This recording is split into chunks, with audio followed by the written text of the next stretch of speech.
அண்மை செய்தியை பார்க்கிறோம். சென்னையில் மெத்தபொட்டமைன் போதைப்பொருள் பதுக்கி வைத்து விற்பனை செய்ததாக ராகுல், காதர் மைதீன் ஆகியோர் கைது செய்யப்பட்ட நிலையில் தற்போது போலீசார் விசாரணை மேற்கொண்டு வருகின்றனர். விவரங்களை செய்தியாளர் ராகவேந்தர் வழங்க கேட்கலாம். ராகவேந்தர், போலீசார் சோதனை மேற்கொண்டு வருகின்றனர். இந்த சோதனையில் என்ன தெரிய வந்திருக்கிறது? வணக்கம். வண்ணாரைப்பேட்டை பகுதியில் செல்போன் செயலி பயன்படுத்தி போதைப் பொருட்கள் விற்பனை செய்வதாக வந்த தகவலின் அடிப்படையில் வண்ணாரப்பேட்டை தனிப்படை போலீசார் சோதனை மேற்கொண்டனர். மேலும் விசாரணையானது நடைபெற்றது.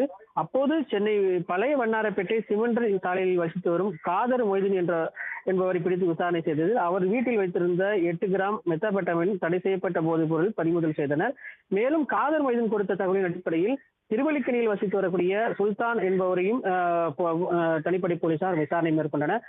இவர்கள் இருவரும் விசாரணை நடத்திய போது ராகுல் என்பவர் தான் இதற்கு மூளையாக செயல்பட்டு வந்தது தெரிய வந்தது. ராகுல் தற்போது திருவான்மியில் வசித்து வருகிறார். அவர் முன்னாள் அமைச்சர் ஜெயக்குமாரின் உறவினர் என்று கூறப்படுகிறது. மேலும் அவரிடம் விசாரணையானது தற்போது நடைபெற்று வந்த நிலையில் அவரது வீட்டில் போதைப் பொருள் எதுவும் இருக்கிறதா என்பது குறித்து தனிப்படை போலீசார் தற்போது சோதனை மேற்கொண்டு வருகின்றனர். மேலும் அவரிடம் விசாரணையானது நடைபெற்று வருவதாக தெரிவிக்கப்படுகிறது. மேலும் ராகுல் பயன்படுத்தி வந்த அந்த செல்போன் அளிப்புகள் மற்றும் செல்போன் எண்ணையும் செல்போனையும் தற்போது சோதனை செய்து வருவதாக தனிப்படை போலீசார் தரப்பில் தெரிவிக்கப்பட்டது. தற்போது 3 பேர் இந்த விசாரணை வளையத்தில் இருக்கின்றனர். 3 பேரிடம் விசாரணையானது நடைபெற்று வருவதாக தனிப்படை தரப்பில் தெரிவிக்கப்பட்டிருக்கு.